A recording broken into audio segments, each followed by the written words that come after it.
Hello বন্ধুরা, সকলকেই স্বাগত করছি আজকে আরেকটি নতুন ভিডিওতে। ইটের সোলিং করার পূর্বে মেঝেতে বা কোনো গোডাউন ঘরে তার পূর্বে আমাদের ওয়াটার লেভেল করে নেওয়া খুবই গুরুত্বপূর্ণ। রুমের মেঝে সমতল রাখার জন্য ওয়াটার লেভেল করা দরকার।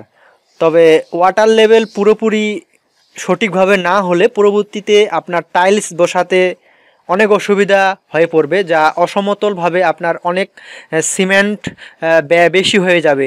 যদি আপনার সেই সমতল না হয় মেঝেটি, ওয়াটার লেভেল না করে যদি আপনি সেখানে ইটের সোলিং দিয়ে ঢালাই করে কাজ করেন।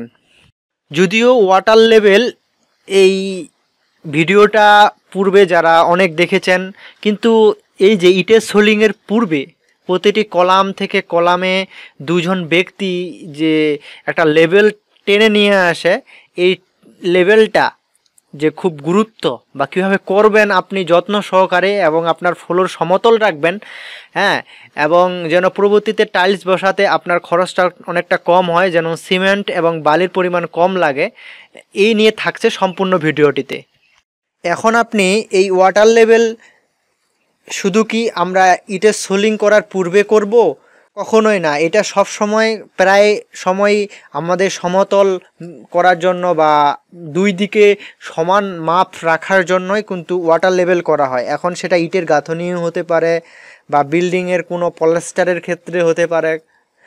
যে কোনো কনস্ট্রাকশন কাজে আপনার ওয়াটার লেভেল করা খুবই গুরুত্বপূর্ণ। বিল্ডিংটি রাস্তা থেকে কত উচ্চতায় আপনি পিন্থ লেভেল নেবেন বা আপনার গ্রেড বিমের উচ্চতা বটম কতটুক উপরে নেবেন, আপনার বিমের সময়ে অবশ্যই আপনাকে ওয়াটার লেভেল করতে হবে। কলাম আপনাকে সোজা রাখার জন্য ওয়াটার লেভেল করতে হবে, কলাম টু কলাম, প্রতিটি কলামকে সমতল রাখার জন্য। আর স্ল্যাব ঢালাইয়ের ক্ষেত্রে এটা খুবই গুরুত্বপূর্ণ। যখন আমরা স্ল্যাব ঢালাই করে থাকি, স্ল্যাবটা যেন আমাদের সমতল থাকে, এজন্য ওয়াটার লেভেল করা হয়। কিন্তু আজকে আমার এই ভিডিওটিতে থাকছে সম্পূর্ণ, আপনি দেখবেন যে আমরা ইটের সোল্ডিং করার পূর্বে মেঝেতে আমরা কীভাবে ওয়াটার লেভেল করব। তো ওয়াটার লেভেল করার পূর্বে আমাদের প্রথমে একটা পাইপ লাগবে। আপনারা এই পাইপগুলো দেখে থাকেন, মিস্ত্রিদের কাছে থাকে।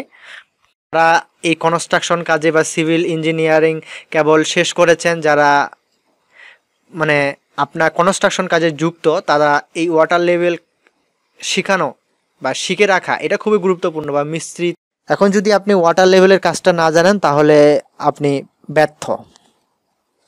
প্রথমে আমরা একটা লেভেল পাইপ নেব। পাইপের ভিতরে অবশ্যই পরিষ্কার পানি দ্বারা ভর্তি করব।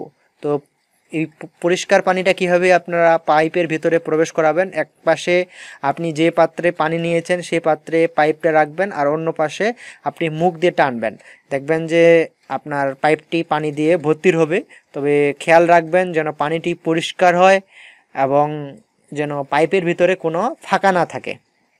এবার পানি ভর্তি করা সেই পাইপটি দুটা মাথায় দেখব যে পানি দুইটাই সমান আছে কিনা। এখন যদি দুইটাই সমান হয়, মাথাগুলো দেখব আমরা উপরে, যদি সমান হয় তাহলে কি করব, আমরা এক পাশ থেকে সবসময় শুরু করব। ওয়াটার লেভেল করা হয় এক পাশ থেকে। এখন সেটা যেই কাজের ক্ষেত্রেই হোক না কেন, যদি সেটা রোড থেকে আমার বিল্ডিংয়ের উচ্চতা বা পিন্থ লেভেল কত উপরে নেব সেটা ক্ষেত্রে আলাদা, কিন্তু যখন আমরা বিমের ফ্লোরের জন্য আমরা লেভেল করব বা ওয়াটার লেভেল করব, তখন অবশ্যই এক পাশ থেকে আমরা শুরু করব। তো আমরা এক পাশে এক কলামে একজনকে রাখবো আর এবং অন্য কলামে আরেকজন থাকবে, এবং প্রথমে যে কলামে থাকবে ইনি একটা ফিতা দিয়ে, এখন সেটা 2 ফিট করতে পারেন বা 1.5 ফিট করতে পারেন বা 1 ফিট করতে পারেন, একটা দাগ দিয়ে দেব। এই দাগের মধ্যে আমরা সেই লেভেল পাইপটা সেই পানি অবধি নেব।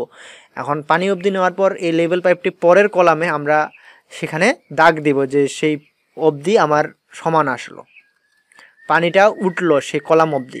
এরকম করে আমরা প্রতিটি কলামেই লেবেল করে নেব।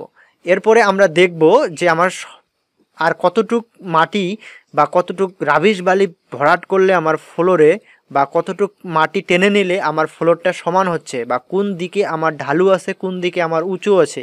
এবং ইটের সোলিং করার পূর্বে এইটা সমতল করতে পারলেই আপনার মেঝেটা সমান হবে এবং পরবর্তীতে আপনার টাইলসের কাজেই অনেকটা সাশ্রয়ী হবেন আপনি।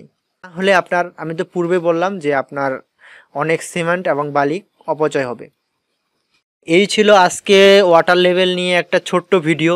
ধন্যবাদ এতক্ষণ সাথে থাকার জন্য।